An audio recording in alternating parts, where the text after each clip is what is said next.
Hi, this is Stephen Key. Thank you for joining me today. Today, we're going to do something a little bit different. We're going to bring on a few of our members at inventRight so you get to know a little bit about them.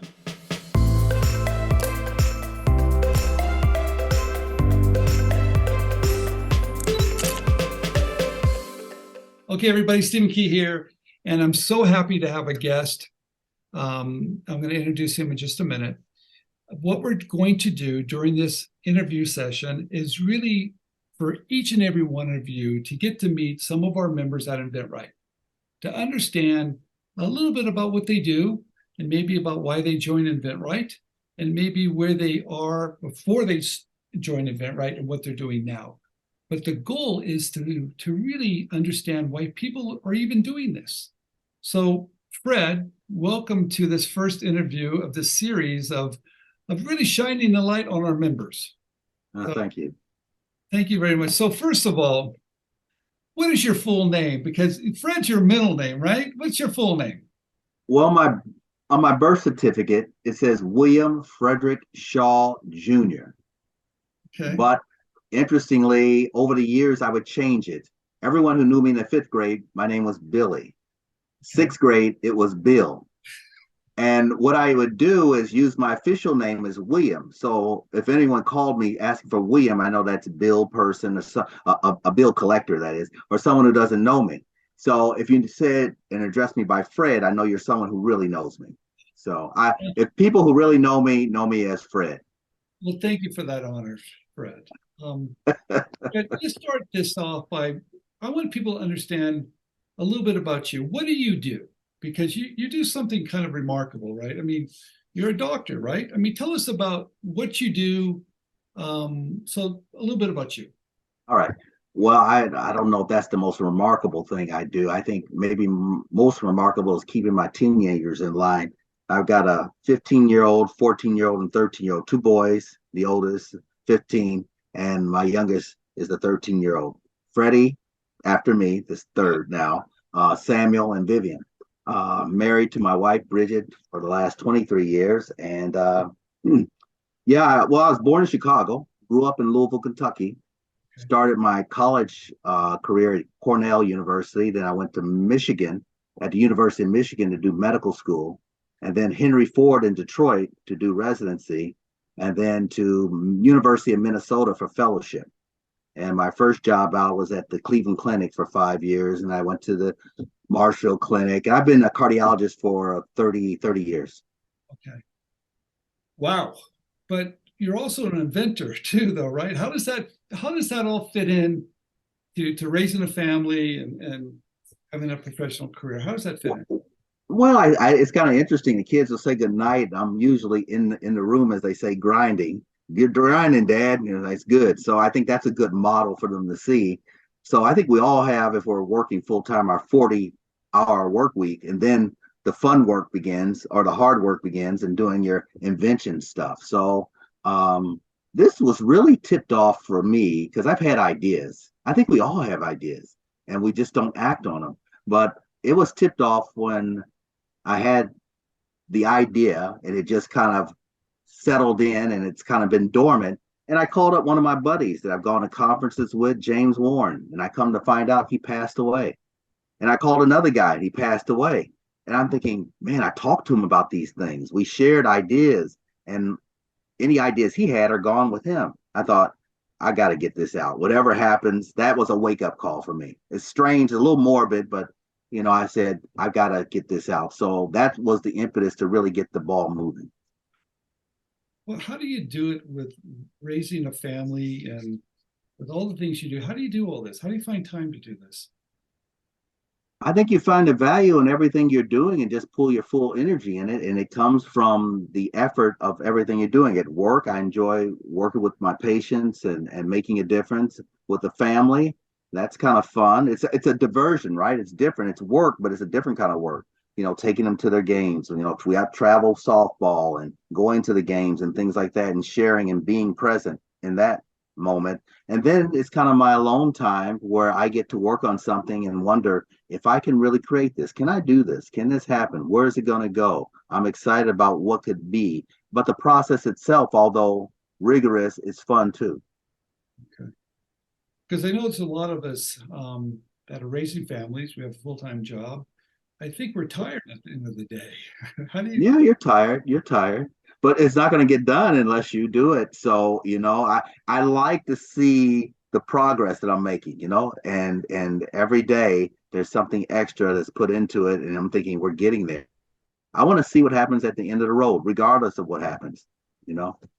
Um, how much did you know about inventing before you found us? I mean, where were you in that process? What did you do, and and did you do any mistakes in your mind? Where were you before you found inventRight? I was more lost than I knew. I would say I go online and Google things, YouTube, and of course, inventRight comes up no matter what you Google. Uh, that's a great business plan. I mean, you guys are just monopolizing the airways, but that's good. So I learned a lot from that. But my conception was that I'm going to get this idea I had. I'm going to get a patent. I mean, these are what I thought at the moment when I was on my own. These are obvious, undebatable facts. I have to get a patent. I have to make a prototype. I imagine myself talking to the top dog of every company. I want to go to the very top, and I want to tell, oh, we talking about stepping and doing the wrong things. I was going to tell, I've got the greatest invention that you could ever imagine. It's going to transform your business, and we're going to do phenomenally great with this. You got to get on board. And then I imagine myself carrying this invention prototype in a suitcase to a big, conference table and giving my slide projection, and them being very uncommitted, and me leaving and saying, getting a phone call where they say, we didn't like your idea, we loved it, and we want to offer you I love that. Wait a minute. ungodly amounts of money for it. I love that story. I love that Well, story. that was the story in my mind. That's how it's going to all work. So why do you think you had that story, Fred? I mean, was it something you imagined, or did you find it online, or did someone tell you that? Why did you have that story? I think I've just been conditioned that way. I mean, when I went to the movies, I saw this movie about this guy in Detroit who made the intermittent windshield wipers, flash of genius. And I mean, he got his ideas stolen. And I think just conceptually, a lot of us have those misconceptions of what inventing is all about. You're going to hit it big, you're going to make a big discovery and things like that. So that I realize is not reality. So I've got another question here. So you saw us everywhere, right? Yep. Why did you join? I mean, what were you thinking about?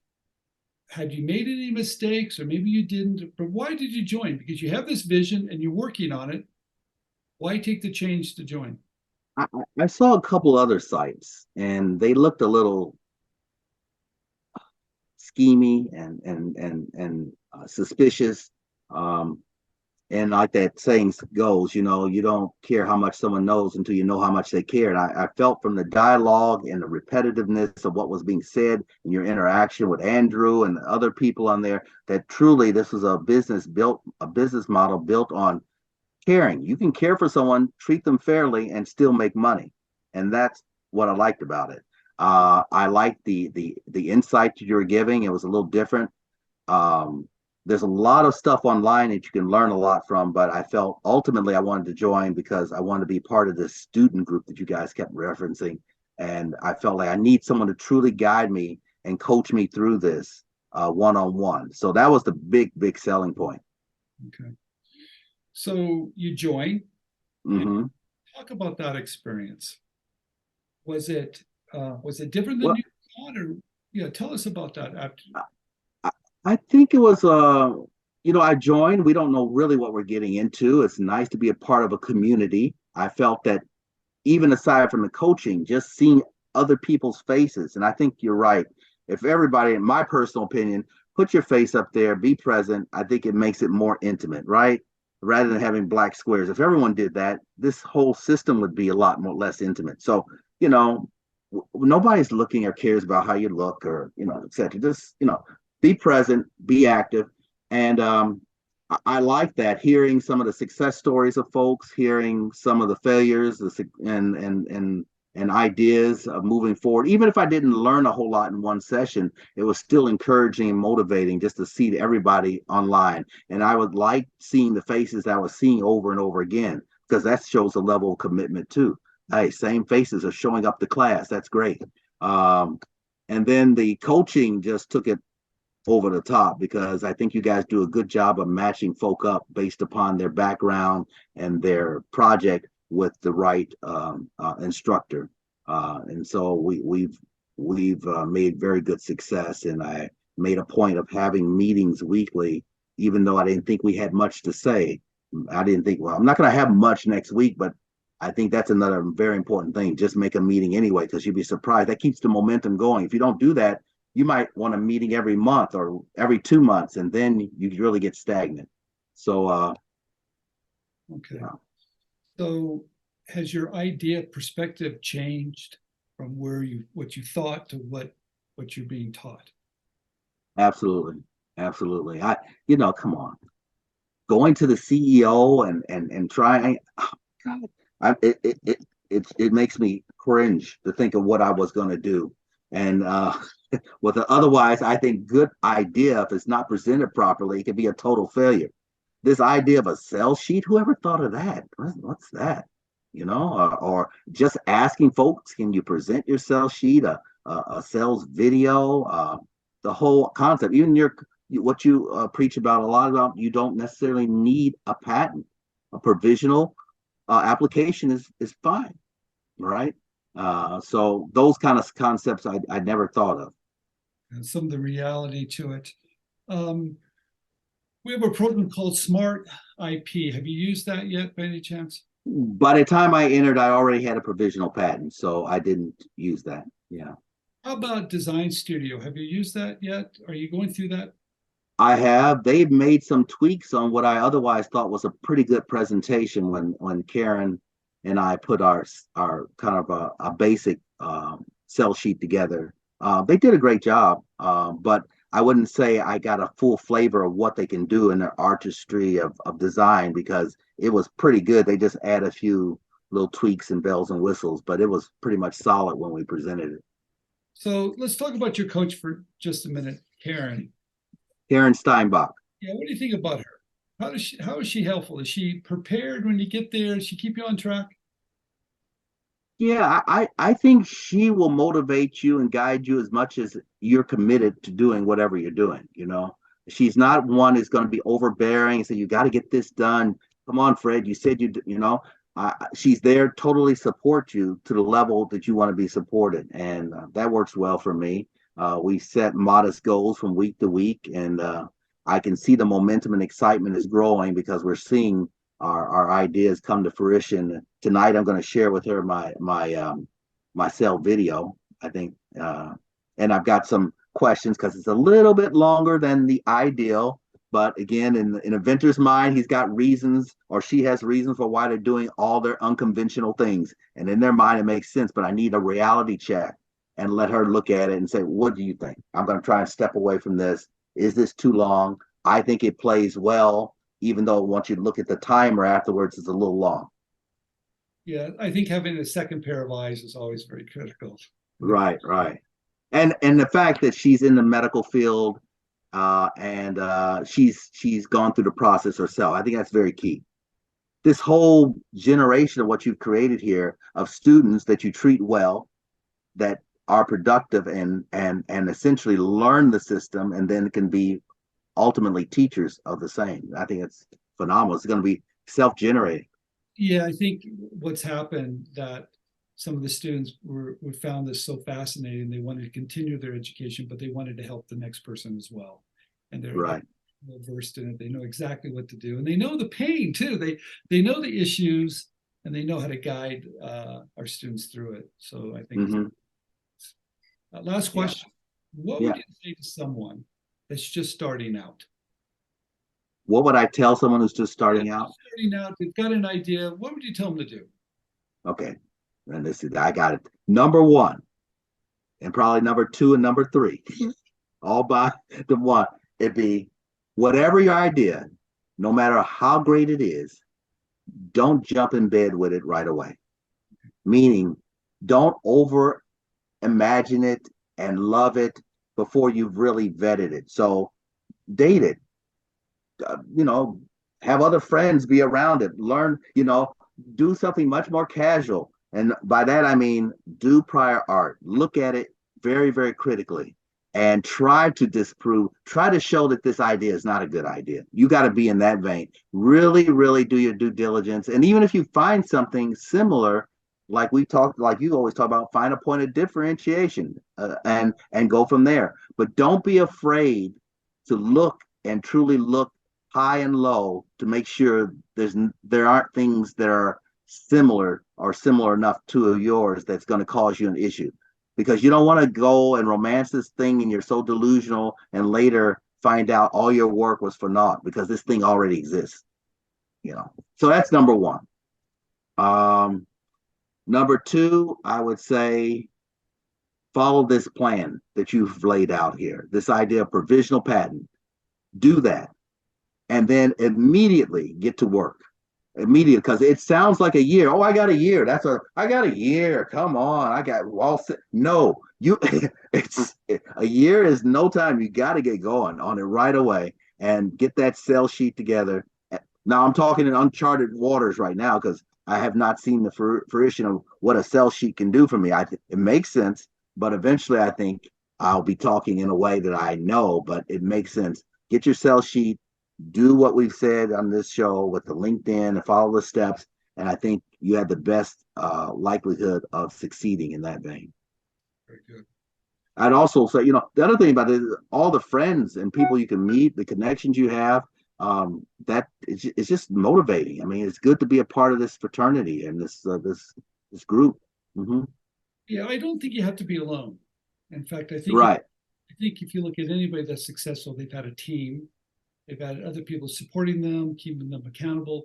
It's really a community, and I think it's really important. Right. Right. Right? I'm so glad you're part of our community. Well, I'm glad I found you guys. I got you caught me just at a critical point. I was about to jump off a cliff here. Well, thank you so much, Fred, for sharing a little bit about yourself. It's been an honor knowing you now and still staying in touch with you. I want to, it never really ends. I tell everybody, you start here, but it never really ends. If you keep on learning, you keep on educating yourself, you get in the game, there's not an end to it. The only time it ends is when you walk away from it. That's the way I look at it. Right. Right. Well, thank you for your coaching, your support, and um, um, it's been phenomenal. It's a gift that keeps giving to everyone, and you get to see that over and over again. And it must be rewarding having you and Andrew having generated this and look back. It's kind of like looking at all your children. It's like, look at what we've done. Look at all these things. I'm really glad you said that because it really is. I know what it feels like to see your idea, right? I know to see it come to life and people use it and see it on a store shelf or maybe even commercials. I know what that's like. But when you get to see other people doing it, it just repeats itself. So I get to share in all those experiences. And I know Andrew loves it and I do too. And I know our whole team at inventRight celebrates. I know you're going to celebrate, but everybody celebrates for you, which is really kind of. And I for them. When I hear the success, it's almost like my project. I'm thinking, I'm so happy. I'm thinking, why am I so happy? I don't get any royalties, but I'm happy. Well, thank you so much, Fred. All right. All right. Thanks. Bye now.